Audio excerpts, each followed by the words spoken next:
In a world where AI is taking over our tasks faster than we can blink, how do you make yourself truly irreplaceable at work? You might think that it's about learning the latest tech, but what if the real secret weapon is something far more humane? Something like creativity. In this video, we sit down with Zorana Ivcevic, senior research scientist at Yale Center for Emotional Intelligence, to unpack why creativity isn't just a nice to have anymore.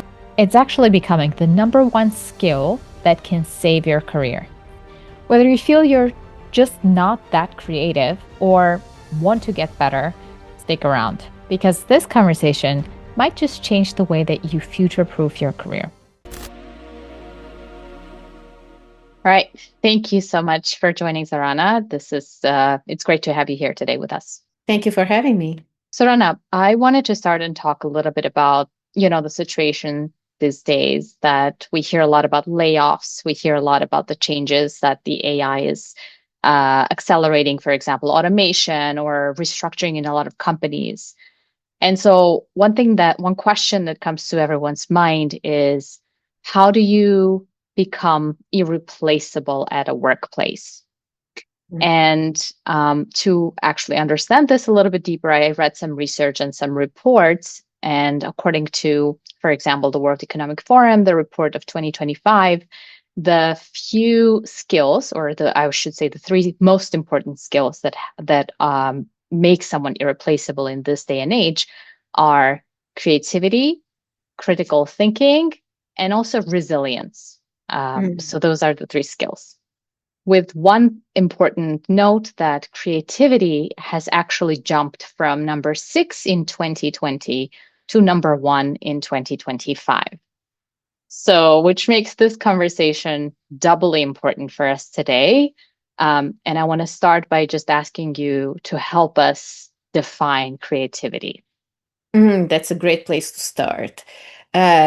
The standard definition of creativity used by scholars is that it is something that is in the same time both original and effective. And these both are necessary for something to be creative, although sometimes I hear from people a concern, especially people in organizations, concerned to go for creativity because that might be at the expense of effectiveness or productivity. It is not at the expense. True creativity includes something that is both original and effective. And would you help us understand originality? Effectiveness, we understand it would mean solving something, right? A solution if there's a problem, we have a solution to it. Mm-hmm. How about originality? What does that mean? Something new? That is actually a very deep question. And I love that you are asking that because it is a matter of degree. So when we say the word originality, often people think immediately of Einstein's and Monet's and Steve Jobs's of this world. And certainly they were original, and certainly they were doing something extraordinary. However, that is not the only kind of originality there is. Originality exists on a continuum. So we can imagine it on a continuum of 4 levels that scientists particularly discuss, where at the most basic level, something is original just for yourself. You are learning something new, you're making an insight, you are connecting it to previous experiences or different kind of material. And maybe other people have already made that connection, but for you, it is enriching this process. On the next level of originality, it's something that is in the context, such as in the context of where you work, those people who are collaborating with, for instance. It is a new kind of insight or a new product or a new performance that gets its originality in this context. So something is original because it hasn't been done in this organization, for instance, in that way, such as particular work process. And then on the next level, we have professional level creativity that requires expertise. So it is not only done in a particular context, but requires some knowledge, either formal knowledge or procedures or something that, well, comes from experience. And at, of course, that highest level could be creativity and originality of those people who have truly changed how we live. So there are levels to originality as well as creativity as we talk about it. Exactly. And these levels are not there to say that one is more valuable than others. They are valuable in different contexts. Mhm. So the value of those culture changing kinds of originality are quite apparent. Immediately, it is clear that Einstein has changed something about how we understand the universe, certainly. And Steve Jobs has changed how we use our devices. Certainly, that is the case. But on different levels, other kinds of creativity are making contributions in different ways for us to learn something better. That is a great contribution that is going to be necessary for other things. And how we do our work in that professional level is extremely valuable, especially for the organizational context. Mhm. Jumping back to this report that says creativity has been identified as one of the most or the top most important skill for in 2025. Do you agree with this that in order to thrive in this new economy, people are going to need to stand out with their creativity or originality? Do you agree with that? I do, but hey, I would, right? I'm a creativity scholar, so we can laugh at that. I love the World Economic Report, and it is in their 2025 report. One certainly the creativity is listed as number one skill, so we can rely on that as an indicator of how relevant it is. But I also like to look at the whole list of those skills. And out of the 10 skills, 10 top skills that are crucial from now on, according to that report, five out of them are related to creativity. So half are already related to creativity. An additional three groups of skills are related to self regulation and managing others. And all of these really come together, I think, in one story. And in one story that in order to make creativity happen, we do not just need ideas. We need to make those ideas work for us, make them happen, be visible, and make a difference. And to do that, we need skills of creativity, skills of managing our work, and skills of working with others. 8 out of 10 of those skills are about this. So, as creativity being a very important skill nowadays, can anyone develop creativity, or is this a quality, a skill that is given to certain lucky ones that innately have a certain tendency or predisposition to being more creative? Mhm. So, this is actually a really deep question. And every skill is something that can be developed. That is the definition of skills. So, that is number one. It can be developed. It is also true that some people can be predisposed to make that skill development easier than for others. If you use an analogy with a different kind of skill, let's think of athletic skill. Mhm. Athletic skill can be developed. Anybody can learn to play basketball. However, I happen to be 5'1" or 150 centimeters tall. I am not going to be an NBA player. Mhm. Uh, and that does not mean I cannot enjoy playing basketball. I cannot get fun from it, and I cannot be part of the game in some ways. I am not going to be Michael Jordan, and that is fine. Now, let's take that in the world of creativity. We can all learn to be more creative. We can acquire skills that can help us in our everyday life, that can help us in our professional lives, and the interest that you brought in is how we become indispensable in our jobs that we can learn. Can we learn to be a Steve Jobs? I am not even going to venture whether that is possible because it is those kind of culture changing creativity is so rare that it is difficult to study. But for all practical purposes, we can learn skills of creativity and make a true difference. Well, that makes me very hopeful because I never thought of myself as super creative, despite the fact I've tried to dabble into some creative endeavors, but I there's always some kind of a barrier when it comes to creativity, maybe lack of self-confidence, maybe, yes, probably a bit of insecurity to express yourself the way you see things. But my next question is, how can an ordinary human being, not an artist, someone who just wants to future-proof himself, how can we develop or think about developing creativity on daily basis? My favorite question. You are raising a very important point in mentioning confidence and a sense of efficacy, personal efficacy. And we know that we tend to do those things for which we believe um, we have the ability and that we are capable to rise to the occasion. But here is a problem.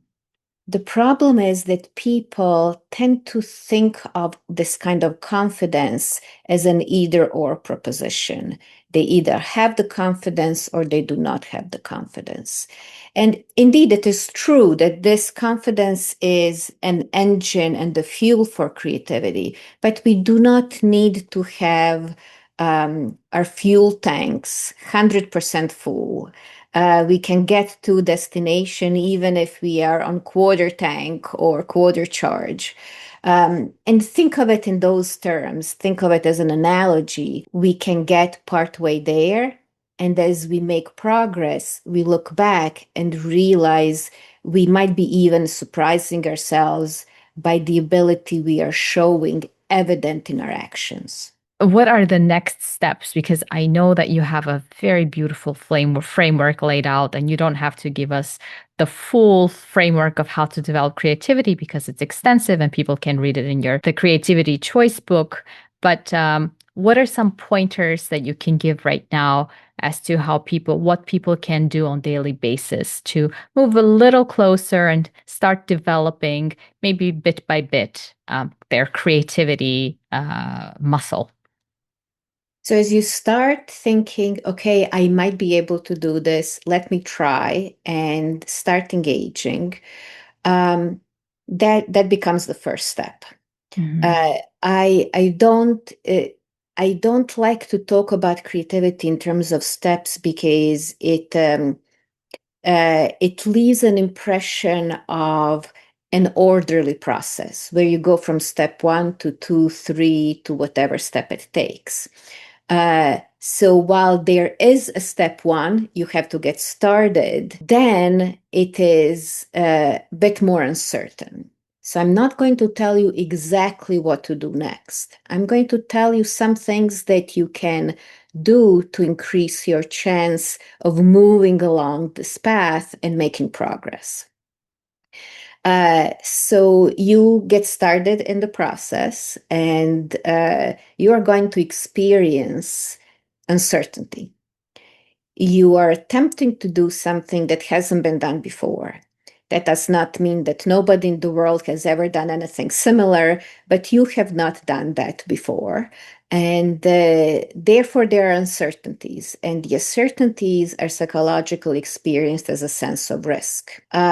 And of course, nobody really likes risk. It is something that is unpleasant, but it does not mean that you need to become somehow comfortable with it. You just have to tolerate that sense of not having all the answers at every moment and accept it as a natural feature of the creative process. Once you do that, you are eliminating some very important potential psychological barriers to creativity. Another thing that is important to keep in mind is that we discuss creativity in terms of coming up with ideas and solving problems, and those are certainly important, but those are not the only things that happen during the creative process. What also happens in the creative process, and we don't talk about it enough, is it is very emotional in nature. It is really a roller coaster. And now some people like roller coasters, and there are other people who do not like roller coasters. Real life ones or these metaphorical ones. But if you buckle yourself in to stay with the metaphor, you can go through it. There are things you can do to persist in the process and make it successful. So these are really the emotional tools we need to survive and thrive during the creative process. I love that it doesn't really have a framework because we're talking about creativity, right? It's not an orderly process as you said it. So I fully understand that. But I have one question regarding this. So if you take an example of starting to create content, which is something Mhm. a lot of people do these days, as you're starting out, it seems like you cannot be immediately creative when you're just starting to create content, for example, right? Writing blogs or whatever you're doing, shooting videos. There needs to be this phase when you are doing things in a conventional matter way and in a way that other people do it, kind of using a certain template.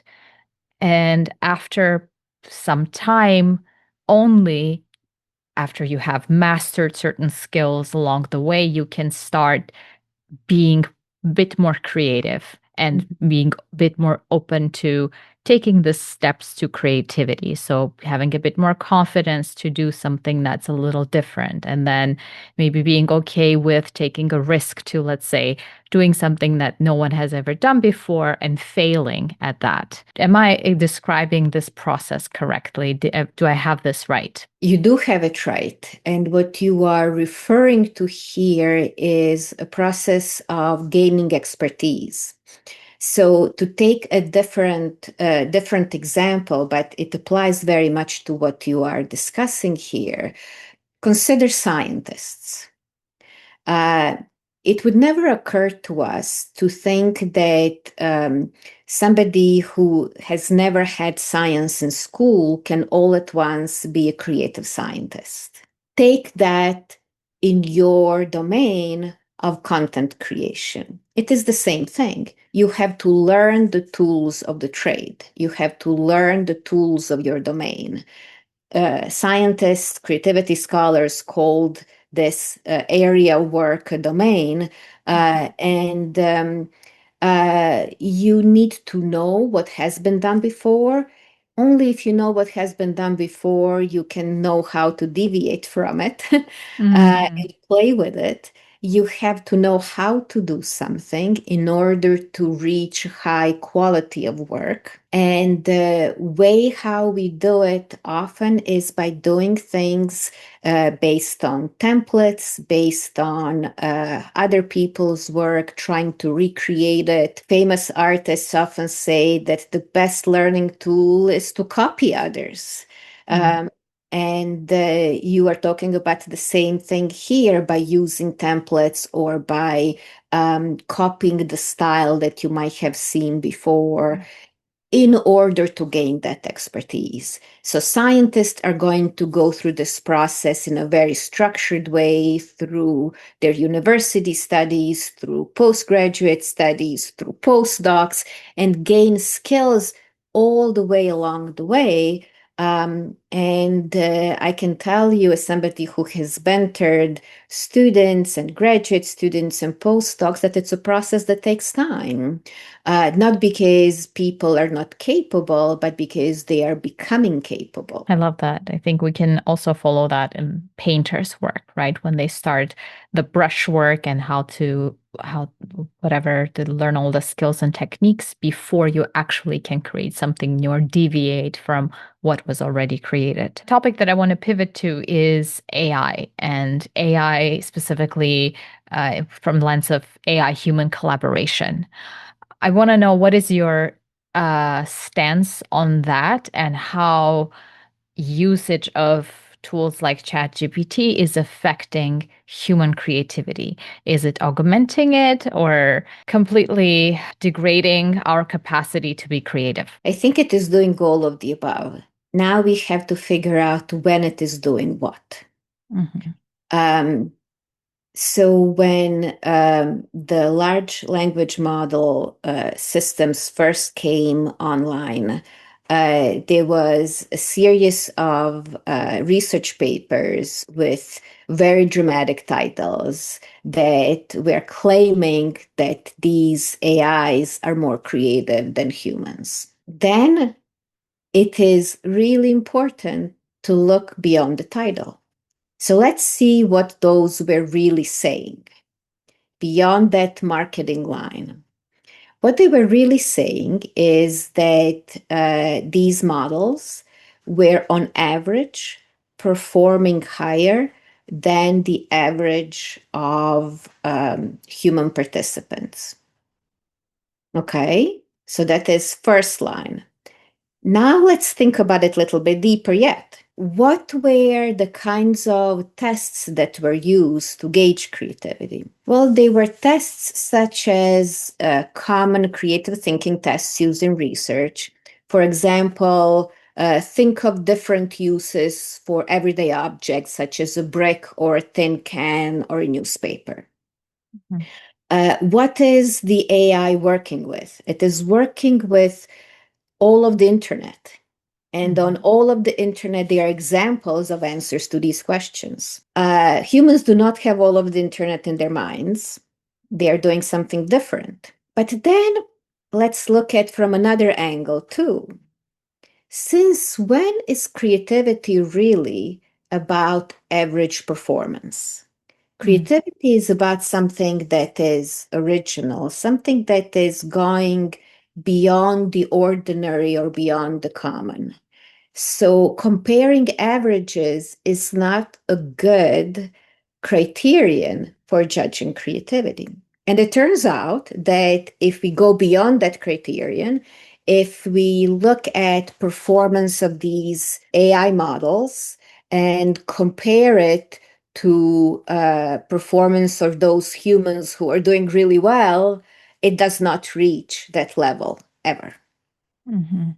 Mhm. And that is, even if we are just talking about creativity as coming up with ideas, but in this conversation, we have said creativity is not just coming up with ideas, right? There are many people who have lots of ideas but never do anything with them. So, creativity that is going to have any effect in the world needs to go beyond having ideas, needs to go in discovering and finding opportunities, finding needs for problem solving, caring enough to say this is necessary or this would be important. And AI cannot do that. It is also about taking initiative, of taking bits and pieces of information or vision or fragments of ideas and building them into something. Creativity is about, remember how those World Economic Forum list of skills, there are five about creativity, but then three additional ones are about working with others and managing your own process. Well, AI cannot do that.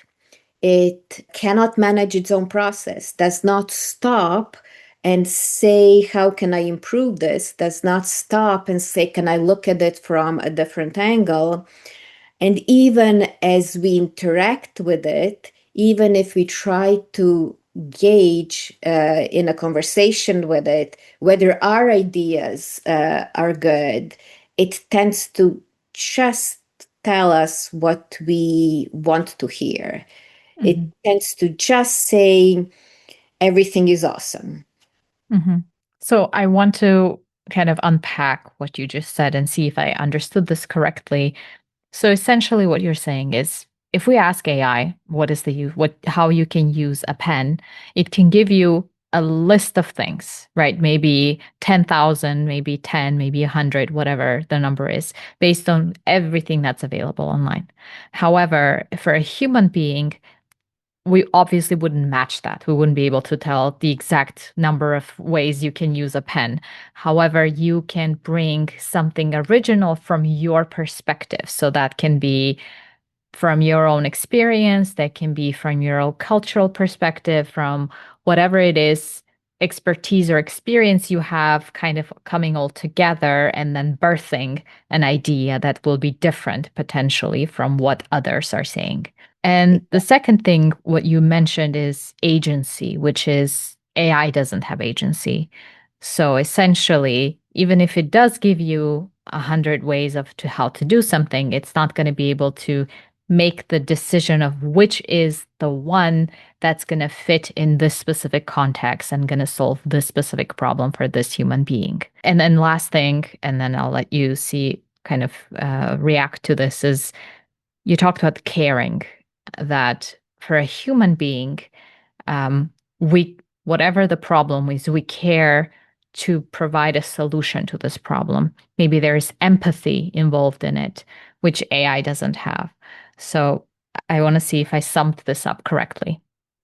You summed it up beautifully. And to stay with this theme of empathy, let me share an example. Uh, I have consulted with a very large teaching hospital and interviewed supervisor in a food services department. But to bring us to empathy, this supervisor has noticed that his workers were getting very tired. They were really at risk of burnout, and they were getting frustrated and exhausted. So now the question is, he noticed what they were experiencing. He cared about what they were experiencing. I talk about creativity as making choices and the process of making choices and decisions. He had different potential choices. He had a choice of suggesting to his workers to use wellness services at their organization. This was a large hospital and they had extensive wellness services. But he did not discourage them from doing that, but he didn't think that that would get to the root cause of what was going on. So instead, what he did is he observed their work and found out that the work process, the workflow was misdesigned so that they had to stretch in ways that were uncomfortable and that strained their muscles and ended up being physically exhausted by the end of the day. And he completely redesigned the work process. And the result was that the orders were more, had fewer mistakes, and that was good for patient care quality. And the workers were better off physically and psychologically. That was creative. It was doing something original, and it was motivated by that sense of empathy and noticing a problem and then solving it. AI is not at this time capable of doing that. Mm-hmm. Mm-hmm. My question, one of the questions that I had initially was, do you believe that AI is a great equalizer? Which I kind of know the answer to, but I will still let you respond to that. But more than that, I want to know how can we use AI as an amplifier of our creativity and efficiency versus as something that's going to make us, I'm not going to be afraid to say this word, dumber. Some research fresh off the presses is showing that using AI does not erase differences in people's creativity. So what happens is that those who have greater creative skills already are in a better position to use AI more effectively and end up doing so that way, augmenting their own potential. Those who do not have the skills developed would not really benefit much from these tools in terms of creativity because it would be difficult for them to do all of those things that the AI cannot do, from initiating questions, asking different questions, asking more when asking more is necessary, and pretty much it's always necessary, taking bits and pieces and maybe using them, using those that are better quality or more relevant to some work, and maybe sometimes directly, but more often indirectly as a jumping off point, as an inspiration for something that they're going to create. So the best way of reaching AI as an amplifier is first develop your own skills. Yes, and I'm going to link this study in the description because I also read it, and it it was an amazing study. I think it talked about giving a challenging and creative task to two groups of people, and what they found out is those who had already certain general human capital, or a better human capital, meaning creative thinking, ability to solve problems, general background, educational background, they performed much better using AI and benefited from using AI versus those who didn't have the background. And since I think in your research, you talked about something very interesting, which is transformative creativity. Mm-hmm. And I would like to know, how can you define it? Help us define it, first of all, because it's so important. And that's what differentiates us from Gen AI tools, right? Can you help us unpack it? So, transformational creativity is a term that's been coined by Robert Sternberg. He is a professor of psychology at Cornell University and a great, eminent creativity scholar. I would dare to say one of the top 5 creativity researchers of last 100 years. And he has been interested in how creativity is used, creativity for what. And he coined this term, transformational creativity, to indicate creativity that aims to make a contribution that is going to benefit somebody beyond ourselves. So something that will be positive contributions to society. So this is the element of empathy that we were discussing earlier, which makes it transformational creativity versus the one that we can get from ChatGPT. I want to read a quote from you, and I want to make sure that I'm quoting you correctly. And you say, people underestimate how much creative success depends on habit, structure, and emotional regulation. Can you help us unpack and understand what you mean by emotional regulation? And we discussed it a little bit, we touched based on it, but my question is more of a challenge here. If we think about the traditional creative types like artists or singers, we can think about someone who is a bit more eccentric, less so emotionally regulated, right? In certain instances. How would you explain that? How does that conflict with this statement here? That is one of the cores of my research is saying we discuss creativity in terms of coming up with ideas and solving problems, but we don't talk about all of those things that we experience and that can have make or break this process. What do we mean by regulating emotions? Let me first start with your example of artists. And there is research that I have been very much inspired by, actually, some research that got me in the first place interested in studying creativity, showing that creative individuals are have some vulnerabilities, psychological vulnerabilities, just like those that you mentioned, that they may be emotionally more sensitive. But research also shows that they have some strengths that enable them to respond to these vulnerabilities, what we would call these days resilience.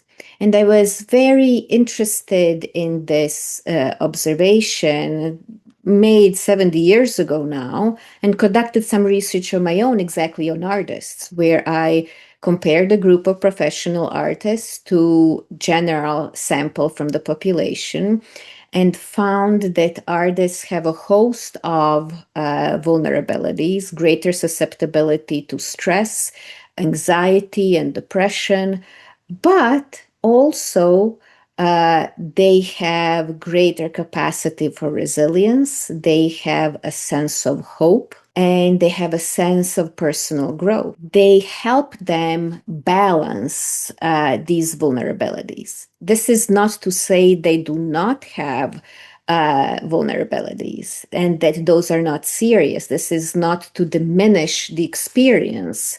But there is something more interesting going on. And that brings us to this issue of emotion regulation.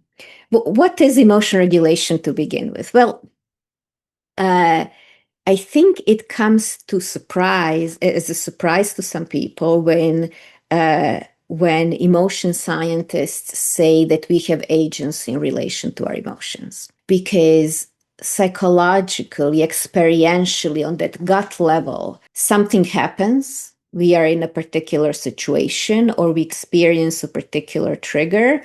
And what happens next is we are feeling something. It seems automatic. In our personal experience, it is automatic. In reality, there are some things happening also underneath the surface. And there are other influences beyond just the situation or a trigger that color our experience. So, what aspects of that situation we pay attention to matters a great deal.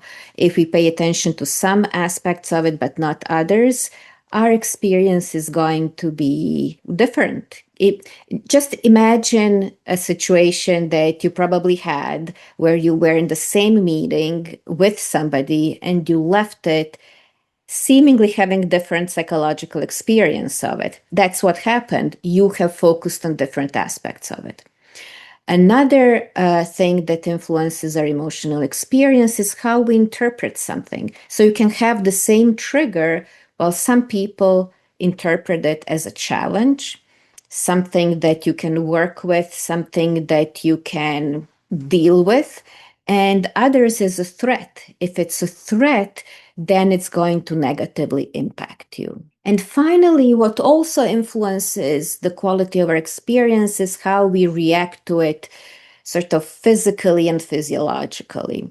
Now you can say, well, we cannot do anything about our physiological experience. Well, it turns out you can. If you take a deep breath, or if you try to willingly, purposefully relax your muscles, it is physiologically impossible to be tense while your muscles are relaxed. So there are still some things that you can do. Does not mean you're going to go from, panic to completely relaxed, but you can still influence the level and the nature of your experience. All of this is how we end up regulating our emotions, influencing their course, diminishing some, amplifying others, and nudging them in one direction or another. So, what I understand is what you're saying, creative people, let's say artists, are able to go through the experience, build resilience, and are able to transform the painful experiences that they had into something, whether it be a song or just take something out of that experience and take it through themselves and produce something out of the pain. It does not always work. We have to acknowledge that when I say artists are capable of, does not mean all artists, Right. and does not mean at all times. Yeah. We are talking about tendencies. We are talking about likelihoods. People are more likely to be able to regulate their emotions so that they don't stop them cold in their tracks when they are working on a painting, for instance, and they get stuck and something is not working to their liking. They have the capacity to push through those obstacles and frustrations. Again, much of the time, again, not always, but importantly. Yeah. So it also requires a level of introspection and ability to look at your emotions from a side, not to be identified with them. That's beautiful.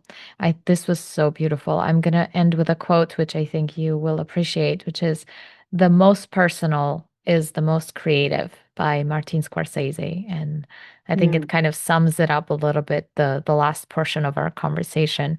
Thank you so much, Zorana.